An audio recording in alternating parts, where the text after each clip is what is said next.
ব্লগটি দেখার জন্য। ব্ল্যাক ডায়মন্ড, ওর আব্বুর একটা বাজার স্বভাব আছে, না বলে বাজারে চলে যাবে, কি লাগবে আগে তো জেনে যাবা। তো এখন আমি এই শাকগুলো কি করি। হ্যালো ভিউয়ার্স, আসসালামু আলাইকুম, কেমন আছেন সবাই? আশা করি ভালো আছেন। তো প্রচণ্ড গরমের মধ্যে রান্না করতে যেতে হবে। তো আমার হাজব্যান্ড বাজার নিয়ে আসছে, তো বাজারের সাথে নিয়ে আসছে অনেকগুলো ব্ল্যাক ডায়মন্ড। তো চলেন আপনাদের ব্ল্যাক ডায়মন্ড দেখাই।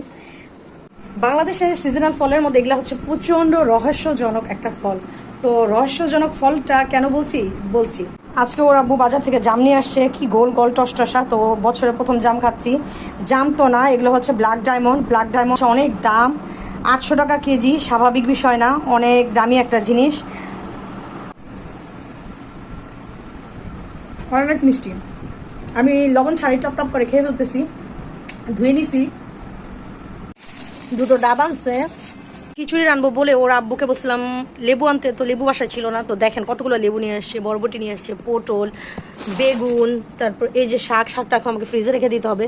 যদি বললাম আজকে খিচুড়ি রান্না করবো, শাকটা এনো না, তারপর নিয়ে আসছে। তো বাইরে রাখলে দেখা যায় এখনই শুকায় গেছে। তো এটা বেছে একটু পরে রেখে দিব।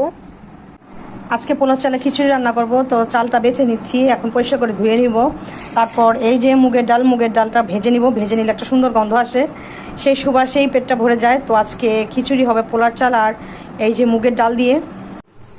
তো এই যে ডালগুলো আমি এখন সুন্দর করে ভেজে নিব। ভেজে ঠান্ডা করতে হবে, কারণ ঠান্ডা না করলে ডালের সুন্দর যে একটা অ্যারোমাটা, এটা ঠিক মতো বের হয় না। ঠান্ডা হলে একটু মচমচা হবে, না হলে ডালটা একটু ভিতরে ভেজা ভেজা ভাব থেকেই যাবে, মানে বাষ্প হয়ে ডালের ভিতরের যে পানিটা সেটা চলে যাবে। খুব লো হিটে করতে হয়, না হলে খুব দ্রুতই পুড়ে যায়। তো একটু সাবধানে করতে হয় ডালটা, না হলে দেখা যায় যে অনেকটা ডালই পুরো একটা ভাব থেকে যাবে। নামানোর পর একটু নেড়ে ছেড়ে দিতে হবে। অনেক সময় হয় কি কড়াইটা হিট হয়ে থাকে, তো সেই জন্য ডালটা নিচেরগুলো পুড়ে যাবে। সব কিছু একসাথে ধুয়ে রেখে দিয়েছি ঝরান দিয়ে। তো এখন আমি তেলে দিয়ে দিব। তো মশলাও এর মধ্যে দিয়ে দিয়েছি, এখন শুধু হলুদটা বাকি। আদা রসুন পেঁয়াজ তেলে কষানো হয়ে গেছে। দারচিনি, তেজপাতা, হলুদ, জিরা, লবণ সব কিছু দেওয়া হয়ে গেছে। এখন শুধু কষানোর পালা। একেবারে নিচে লেগে গেছে কিনা এরকম খুব সুন্দর করে করে কষিয়ে দিতে হবে। কষানো হয়ে গেছে, এখন আমি একটু পানি দিয়ে দিব। তো বলক যখন চলে আসবে তখন আমি কাঁচামরিচ দেবো। এখনই কাঁচামরিচ দেবো না, কারণ কাঁচামরিচটা দিয়ে দিলেই কাঁচামরিচের কালার চেঞ্জ হয়ে যাবে এখনই, তো গলে যাবে। তো আমি চাই গোটা গোটা থাকুক, তো পরে দিব কাঁচামরিচটা। তো বাইরের আবহাওয়াটা আসলে বোঝা যাচ্ছে না, একবার মেঘলা হচ্ছে, একবার রোদ হচ্ছে। গাছে পানি দেওয়া সত্ত্বেও গাছের পাতাগুলো কিরকম মরা হয়ে রয়েছে, বুঝলাম না কেন। এখন মাটি এখনও ভিজা, তারপরে এই অবস্থা। তো আশেপাশে অনেক চড়ুই পাখি ডাকতেছে আজকে, ভালোই লাগতেছে।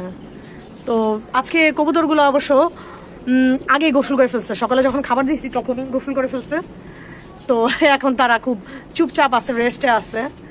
তো এরা বাহিরে চলে আসে কেন জানি, এরা খুব একটা ভিতরে থাকতে চায় না, বাহিরে চলে আসে। আর এখানে 2-3টে কবুতর ডিমে বসে আছে, এইটা ডিমে বসে আছে। তো দেখা যাচ্ছে না, আমি নিচের থেকে দেখাইতেছি। তো ধনিয়া গুঁড়াটা দিয়ে দিচ্ছি। তো খিচুড়ির উপরে যে এখন কাঁচামরিচটা দিয়ে দিচ্ছি, ফেলে নিচ্ছি। এখন ঢাকা দিয়ে দেবো, আর কোনো কাজ নেই, সব কাজ শেষ। মনে হচ্ছে হয়তো কালারটা সুন্দর আসে নাই, আসলে আমার এই রান্নাঘরের যে লাইটটা এটা ঠিক মতো নাই। এই লাইটের জন্য যে কত করে বলি, এই লাইটটাই খারাপ। আর এই যে কিরকম আসতেছে দেখছেন। তো এই যে ঢাকা দিয়ে দিলাম।